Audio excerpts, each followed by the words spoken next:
Bonjour à tous. Bon, un petit point sur ce qui se passe en ce moment. Rien de très joyeux, je dirais, loin de là. On a la phase 2 du gouvernement Macron, la République en marche. Et bah, elle est malheureusement bien en marche. Bien en marche pour continuer de détruire. On pourrait dire, le peu qui nous reste. Alors, juste une petite anecdote, parce qu'en fait, ils ont changé de doctrine aussi au gouvernement. On parle plus des sujets, on les vote dans la nuit, et puis vous vous réveillez le matin, ça y est, c'est passé, c'est trop tard. Donc, je sais que sur ce sujet du tabac, on va encore avoir toutes les personnes qui sont anti-tabac et ce qui s'ensuit. Mais on va parler du reste après derrière, mais c'est juste pour avoir une petite anecdote. Donc, on va avoir tous les gens qui sont anti-tabac et ce qui s'ensuit qui vont nous dire « Ah, mais c'est très bien, il faut arrêter de fumer, de toute façon, c'est pas bon pour la santé et ce qui s'ensuit. » Ne vous leurrez pas, tout ce que vous bouffez dans les supermarchés, je suis pas absolument certain que ça soit moins nocif que de fumer une clope aujourd'hui. Regardez un petit peu tout ce que vous bouffez tous les jours et puis vous allez vite vous rendre compte des choses. Donc le tabac, la loi qui est passée en première lecture cette nuit ou hier soir très tard, donc la deuxième lecture je crois qu'elle est vendredi, donc en fait c'est comme si qu'elle était déjà adoptée. Vous pourrez plus ramener du tabac de l'étranger si une cartouche, donc forcément les gens ils vont plus faire le déplacement pour une cartouche, c'est plus valable, ça vaut plus le coup. Donc en fait ils y ont été en deux temps comme d'habitude. Augmentation du tabac, on amène les paquets à 10 €. Une fois qu'ils sont augmentés, alors les gens se disaient c'est pas grave, en tout cas tous les gens qui étaient frontaliers, et Dieu sait qu'il y en a beaucoup en France, bah, ils se disaient c'est pas grave, on ira chercher notre tabac à l'étranger, parce que c'est un petit peu le plaisir des gens de pouvoir se fumer une cigarette ou de boire un petit verre de rouge. Que ça déplaise à certains, c'est comme ça, c'est le seul petit plaisir qui reste à beaucoup de personnes aujourd'hui en France. Bah, maintenant vous pourrez plus le faire, ou en tout cas vous pourrez aller chercher une cartouche, donc voilà. Maintenant le tabac est là à 10 €. Vous pouvez plus aller le chercher à l'étranger. Et puis bah, si vous le faites, bah, vous serez amendé. Gouvernement répressif. Donc la libre circulation et des échanges, tout le blabla qu'on pouvait entendre avant, bah, la libre circulation et les échanges, c'est que pour des produits qui leur conviennent à eux. En tout cas, moi, c'est ce que je constate. Et puis on a les annonces incroyables ou effroyables, je sais même pas quel mot on pourrait prendre pour qualifier tout ça. Notre nouveau Premier ministre, qui n'a vraiment pas honte. Hein. Non, il a vraiment pas honte. Hein. Alors juste un petit mot quand même sur lui, hein, avant de dire tout ce qu'il vient d'annoncer, parce qu'on voit beaucoup de choses sur les réseaux sociaux. Présomption d'innocence, patati, patata. Donc le mec, il a accusé de viol, oui, il y a la présomption d'innocence. Et c'est normal, il faut savoir la respecter. Mais comment veux-tu occuper une place de Premier ministre en étant accusé de viol? C'est pas possible. Enfin, moi, je sais pas. Tu peux pas être ministre, alors que t'es accusé de viol. C'est pas légitime. Il fallait attendre la fin de l'enquête, et en fonction du résultat, après, bah, on prend les dispositions nécessaires. Qu'est-ce que c'est que cette connerie? Bon, en tout cas, lui, il a annoncé quoi? Notre Premier ministre nous a annoncé quoi? Excusez-moi. Bah, il nous a annoncé qu'il voulait boucler la réforme des retraites, qu'il allait la remettre en marche et qu'il voulait qu'elle soit bouclée avant la fin du mois d'août. Donc, que vous le vouliez ou non, il y a encore des gens, pour l'instant, alors ça va peut-être pas durer si longtemps que ça, mais il y a encore des gens qui arrivent à partir en vacances. Il y en a même qui se ruinent pour partir en vacances. Bref, on va pas épiloguer sur le sujet parce qu'il y a plein de gens qui nous diront bah ouais, mais non, on part plus en vacances ici. Regardez, moi j'habite sur la Côte d'Azur, je peux vous jurer que des touristes, il y en a encore. Il y en a beaucoup qui sont arrivés et qui vont encore arriver. Il y a encore des gens qui partent en vacances. Peut-être plus pour très longtemps, ça je vous l'accorde, mais il y a encore des gens qui partent en vacances. Eh bien, le gouvernement a décidé de passer tous ces textes de loi, de mettre la 4e, la 5e et peut-être même la 6e pendant que c'est l'été, pendant qu'on sort. Enfin, non, parce qu'on n'en sort pas de la crise du Covid, je crois qu'on est encore bien dedans. Mais pendant on sort de ce confinement, on va dire, bah, les gens ont envie de bouger, de respirer de l'air et ce qui s'ensuit, et bah là, ils vont mettre le paquet. Donc, ils reprennent la réforme des retraites, et puis ils vont aller jusqu'au bout. Je tiens à dire, hein, alors je parle pas aux syndiqués, je parle aux syndicats. Je vais vraiment parler aux syndiqués. Non. Je vais vraiment parler aux syndicats, aux patrons de syndicats, pas aux syndiqués. Ça sert à rien d'aller en rendez-vous là-bas, d'aller faire toute votre blabla et ce qui s'ensuit. La dernière fois que vous l'avez fait, la réponse, elle a été claire. il y a des grévistes qui ont fait grève pendant 2 mois et vous n'avez strictement rien obtenu. Rien.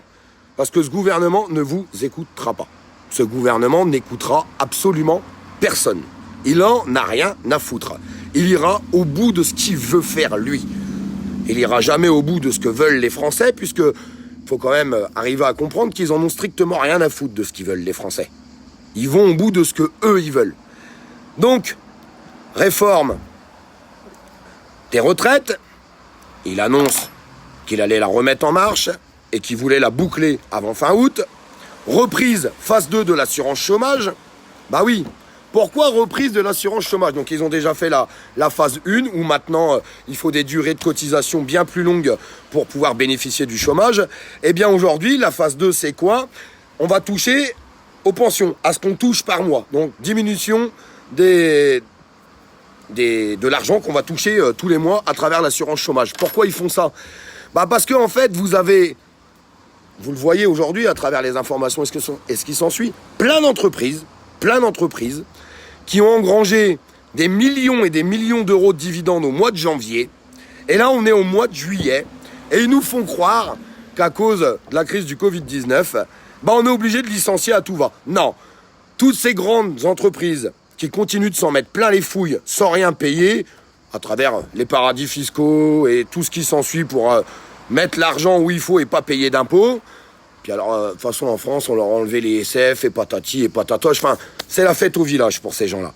Eh bien, ils sont en train d'épurer, de licencier à tout va. Donc le gouvernement, ni une ni deux, il faut boucler la réforme de l'assurance chômage, puisque il va y avoir une affluence de chômeurs et l'État voudrait surtout pas les payer. Donc, on met le paquet aussi, ça c'est pareil, ils veulent le boucler avant la fin du mois d'août. Aberrant, aberrant.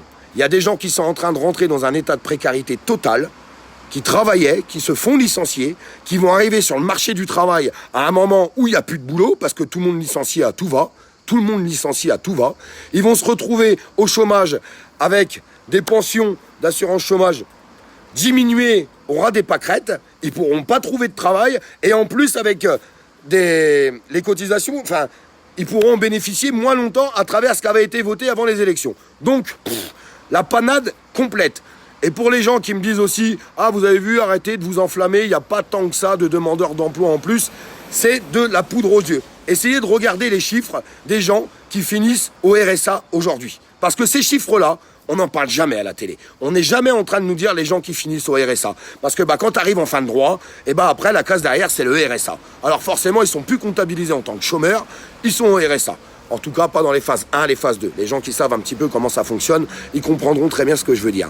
Derrière tout ça, il l'a dit aussi, on va lancer la réforme de la sécurité sociale.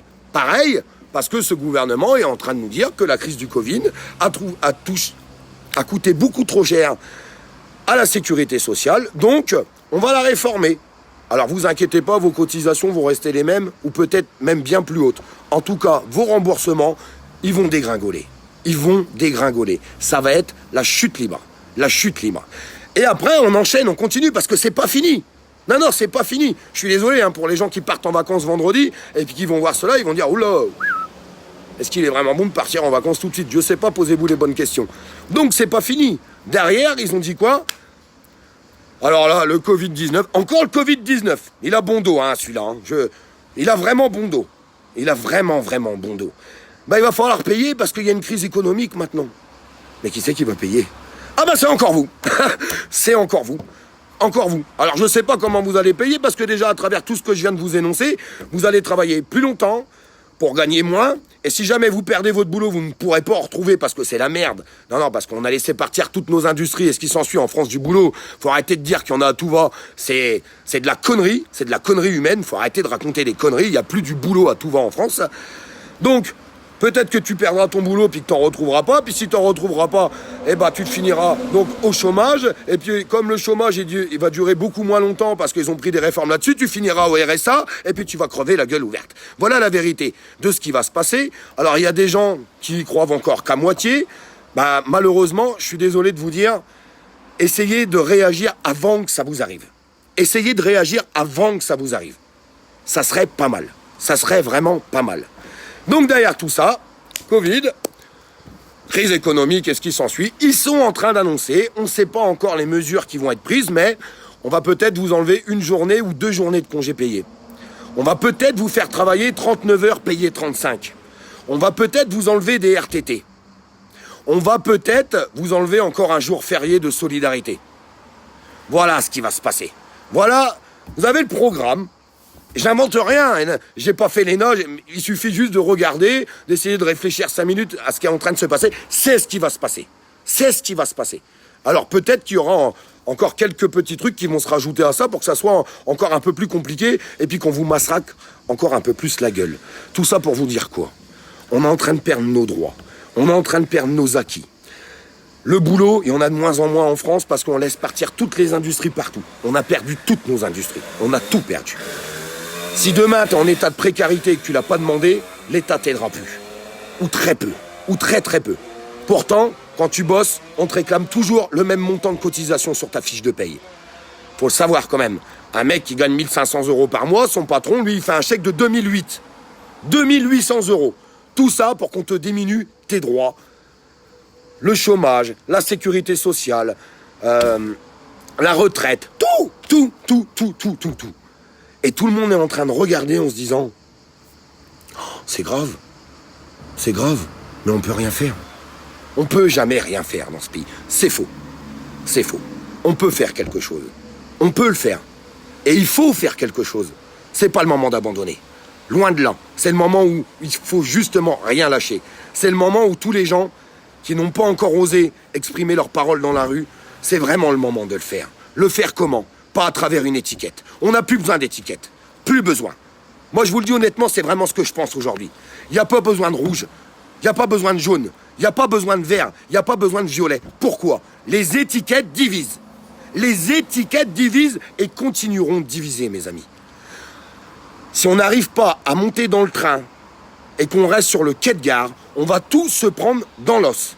Est-ce que c'est ça que vous voulez vraiment? Posez-vous les bonnes questions. S'il vous plaît, partagez le live parce que j'en ai marre. Je suis totalement censuré, bloqué, les pages en audience limitée et ce qui s'ensuit. Et j'aimerais vraiment avoir du retour des réactions des gens pour savoir vraiment ce qu'ils en pensent. Je parle pas des 1% de la population qui sont dans la rue depuis un petit moment pour exprimer tout ça parce qu'eux, ils ont compris ce qu'allait se passer. Ils ont compris depuis longtemps. Et ils sont très vaillants et très courageux à travers tout ce qu'ils ont vécu, à travers les sacrifices qu'ils ont faits. 1% de la population. Un seul petit pourcent. C'est tous les autres. Ce message, je veux qu'il arrive dans les oreilles de tous les autres. C'est pour ça que je compte sur vous, mes amis, pour le partager, pour que ça puisse remonter à leurs oreilles. À leurs oreilles de ces gens-là. Je leur en veux pas. Mais maintenant, il est temps d'ouvrir les yeux. Il est temps de regarder la vérité en face de ce qui est en train de se passer. Est-ce qu'on va continuer de perdre nos droits? Est-ce qu'on va continuer de perdre notre liberté? Est-ce qu'on va continuer de se laisser marcher dessus, écrasé par un gouvernement qui passe ce qu'il veut, par un gouvernement qui n'écoute plus les Français du tout? Plus du tout. Et les Français en sont conscients. Les Français ont perdu usage de la politique, ne croient plus en la politique. Pourquoi? À chaque fois qu'il vote pour quelqu'un, il a un programme, il dit quelque chose et au final, il fait tout le contraire. Du coup, les gens ne vont plus voter. Les gens n'y croient plus. Les gens n'y croient plus. Et je les comprends totalement. Alors, ce qu'il faut qu'on arrive à faire, est-ce que c'est vraiment sorcier? Est-ce que c'est vraiment sorcier qu'on ait un mouvement citoyen qui naisse? Un vrai mouvement citoyen, sans étiquette, qui rassemble tous les Français, toutes les classes sociales, toute origine confondue, pour aller défendre nos valeurs et nos acquis, pour aller défendre le droit du travail, pour aller défendre le droit d'être à la retraite, pour aller défendre le droit d'être un précaire à un moment donné de sa vie, alors qu'on ne l'a pas demandé, pour aller défendre des centaines de milliers de personnes en handicap. Ils y sont pour rien, ils ont rien demandé, ces gens-là. Est-ce qu'on peut se réunir juste tous ensemble dans la rue pour avancer, pour aller crier notre colère? Des gens me diront, oui, mais Olive, pour aller dire quoi? On va aller dans la rue pour aller dire quoi? Il y a plein de gens qui m'envoient des messages et qui me disent, descendre dans la rue, mais pour y faire quoi? Pour demander à ce gouvernement qui se casse, pour aller crier haut et fort qu'on ne veut plus de ce gouvernement, pour aller crier haut et fort qu'on veut un gouvernement citoyen, où les Français peuvent donner leur voix, leur parole. Et là, vous allez retrouver le goût d'aller voter, parce que s'il y a des référendums sur les décisions qui doivent être prises en France, et que les Français ont leur mot à dire, ils retrouveront le goût d'aller voter, pour aller prendre des vraies décisions. S'il y a quelqu'un qui doit prendre le poste pour diriger ce pays, il faut qu'il ait un mandat révocatoire. À partir du moment qu'il ne respecte pas ses engagements, dehors. Il faut que cette 5e République qui ne convient plus à personne soit changée. Il faut un gros bouleversement. Pas un état de non-droit, c'est pas ce que je vous dis, et c'est pas ce que je veux. Je ne veux pas que la France tombe dans un état de non-droit. Il faut de la justice, il faut de la droiture. Il en faut. On n'est pas là pour laisser augmenter les cambriolages, les viols, les attaques à main armée. Non, c'est pas ça que je dis. Bien sûr qu'il faut une justice, mais il faut surtout un gouvernement qui écoute la France, qui écoute les citoyens et qui fasse en sorte que les citoyens puissent vivre correctement et d'arrêter d'enrichir les très très riches. Les très très riches, mes amis, qui ne reversent rien du tout. Rien du tout. La répartition, il n'y en a plus. Il n'y a plus de répartition. Ça fait 2 ans. Plein de gens me marqueront, ça fait 2 ans. C'est faux. Je vais vous dire pourquoi c'est faux. En 2 ans, on n'a jamais eu la moitié du pays dans la rue pour aller crier haut et fort ceci. On avait des revendications qu'on a été portées auprès d'un gouvernement qui ne nous a jamais écoutés. Faut arrêter de dire qu'on a obtenu quelque chose. Le SMIC, il a augmenté? Non. On a défoncé l'assurance chômage, les retraites, tout a continué d'augmenter et ce qui s'ensuit. Faut arrêter de dire qu'on a gagné quelque chose. On n'a rien gagné. On a gagné de l'éveil. Et l'éveil, il est très médiocre parce qu'aujourd'hui, il n'y a encore que 1% de personnes dans la rue. Donc il est bien trop médiocre. Il faut vraiment que les gens prennent réalité de ce qui va se passer, qu'on va nous diminuer, qu'on va continuer de nous diminuer. Qu'est-ce que ça peut foutre qu'il y ait un mouvement citoyen qui naisse quand? J'en sais rien. Dans 2 jours, dans 3 jours, dans 3 semaines, dans 1 mois, je sais pas, j'ai pas de boule de cristal. Et il n'y a pas besoin de quelqu'un qui doit prendre les gens par la main pour les amener. Il faut qu'il y ait un déclencheur. Il faut que ce déclencheur vienne des Français d'eux-mêmes, qui descendent dans la rue pour eux, pour leurs tripes, pour leurs enfants, leurs petits-enfants, leurs parents, pour tout le monde. Pour qu'ils portent leurs valeurs, pour qu'ils aillent défendre leur pays. Défendons notre pays. Il faut qu'on le défende. En tout cas, je le pense très très fort. Et j'espère que ça va se passer. Et il faut arrêter d'être dans la négation. C'est pas possible, mais on n'arrivera à rien. Si on n'essaye pas, on n'arrivera jamais à rien. On n'a jamais essayé tous ensemble, c'est faux. C'est faux, on l'a jamais fait. Et on ne l'a jamais fait sans étiquette. Il y a toujours eu une étiquette, je suis désolé de vous le dire. Il y a toujours eu une étiquette. Et c'est certainement notre erreur. À moi, à tous, à tout le monde. Il faut savoir l'accepter. Se cacher derrière une étiquette, derrière une couleur ou derrière quoi que ce soit, ça amènera de la division. Tant qu'on ne sera pas dans la rue, tous main dans la main pour avancer pour le combat de tout le monde et pas un combat personnel à être égoïste et à penser qu'à sa gueule. Ah ben non, pour moi tout va bien, il est hors de question que j'aille aider mon prochain. Il est hors de question que j'aille aider mon voisin. Qu'est-ce que c'est que ça? Qu'est-ce que c'est que ça? On a vraiment le droit d'être comme ça? C'est aberrant et à vomir. Aidons-nous. On voit des manifestations, bah oui, ça défend tel corps de métier. Bon, bah, une fois qu'ils ont gagné, ils rentrent à la maison, ils aident pas les autres. Une autre manifestation pour un autre corps de métier. Une fois qu'ils ont gagné, bah, ils rentrent à la maison, ils aident pas les autres. Non, c'est tous ensemble qu'il faut faire les choses, bordel de merde. Faut arrêter d'être là à défendre chacun son bout de beefsteak. Faut défendre le beefsteak de tout le monde, tous ensemble. Tous ensemble. Créons ce mouvement citoyen, sans étiquette. Et allons-y, haut et fort. Quand il y aura un raz-de-marée dans la rue de la moitié des citoyens de France qui veulent porter leur parole en disant « ça nous va plus, vous nous allez plus, dégagez, on veut changer les choses, on veut pouvoir porter notre parole dans une urne, quand il y a quelque chose qui doit être voté, on veut pouvoir dire notre parole. Parce que c'est le peuple qui doit décider. Le peuple. Pourquoi ça serait une poignée d'abrutis au gouvernement qui déciderait pour tout le monde ? Alors qu'ils décident que pour leurs grands copains, ou pour les multimilliardaires et ce qui s'ensuit, ou leur gueule à eux, Regardez, ils font ce qu'ils veulent. C'est devenu le grand bazar. C'est le cirque, c'est Bozo le cirque. On est arrivé chez Zabata. Ce gouvernement, c'est un cirque. Regardez un peu. Regardez les gens qui ont été nommés. Regardez les carafes qu'ils ont à leur cul. Regardez ce qui se passe. C'est pas possible. On peut pas rester comme ça. On peut pas rester sans rien faire. On peut pas rester sans rien faire. Alors quand, je sais pas. Je sais qu'il y a beaucoup de gens qui partent en vacances et ce qui s'ensuit. Et je le répète, il y a des gens qui diront oui, mais non, on va plus en vacances. Il y en a plein qui partent en vacances. Je suis sur la Côte d'Azur. Pour faire 10 km, d'habitude, tu mets 10 minutes. Aujourd'hui, tu mets 1h30. Je peux vous jurer que des vacanciers, il y en a encore. Il y en a encore. Arrêtez de me dire qu'ils partent pas en vacances. Donc, oui, pendant l'été, il y aura moins de monde. Alors, est-ce que c'est vraiment à ce moment-là que ça va se réunir? J'en sais rien, je sais pas. Je vous dis, j'ai pas de boule de cristal. Moi, j'en ai pas des boules de cristal. Mais j'espère qu'à un moment donné, tout le monde va se réunir pour contrer ce gouvernement. Pas en allant brûler les voitures de son voisin. Pas en allant casser la boutique du petit commerçant. Certainement pas. Ça sert strictement à rien, ça, cette connerie-là. Juste en allant porter sa voix, sa parole. Et ta voix et ta parole est écoutée à partir du moment que la majorité du peuple sera dehors. Les gens n'ont toujours pas compris ça. Quand t'éclates pleu-pleu, ils en ont rien à foutre. Ils s'en tapent le coquillard. Quand la France, ça sera inondée de monde partout, devant les préfectures, devant les mairies, devant les centres d'impôts, j'en sais rien, partout, et que ça sera inondé et bloqué, et que les gens auront tous la même revendication, on arrivera à avoir quelque chose. Arriver dans la rue et demander 250 choses, on n'aura rien. D'ailleurs, c'est ce qui s'est passé. C'est ce qui s'est passé. On a cru quoi? Qu'on allait amener un cahier avec 250 revendications. Voilà, on nous a mis les 250 trucs qu'on voudrait. Allez-y. Ouais, on en a eu zéro. Zéro. Rien. Nada. Que dalle. Alors, ils nous privent de nos droits. Ils nous privent des acquis sociaux qu'on a, des acquis dans le monde du travail qu'on a. Ils sont en train de nous priver de tout. Ils sont en train de tout nous prendre. Est-ce qu'on va les laisser nous prendre notre liberté? Est-ce qu'on va vraiment les laisser nous prendre notre liberté? J'espère que vous partagerez ce message. Et puis, qu'il sera écouté, pas par les convaincus qu'on a sur les réseaux. C'est pour ça que je voudrais que ce message circule, mais tous les autres. Je veux que ça soit tous les autres qui entendent ça.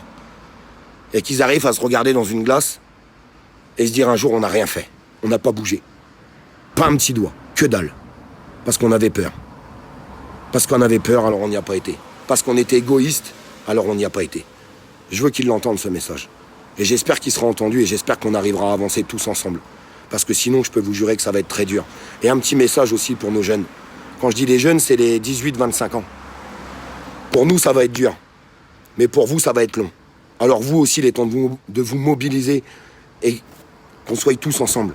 Si demain, il y a un cri de colère qui démarre dans la rue à travers un mouvement citoyen, je le répète, sans étiquette, j'espère que nos jeunes seront là.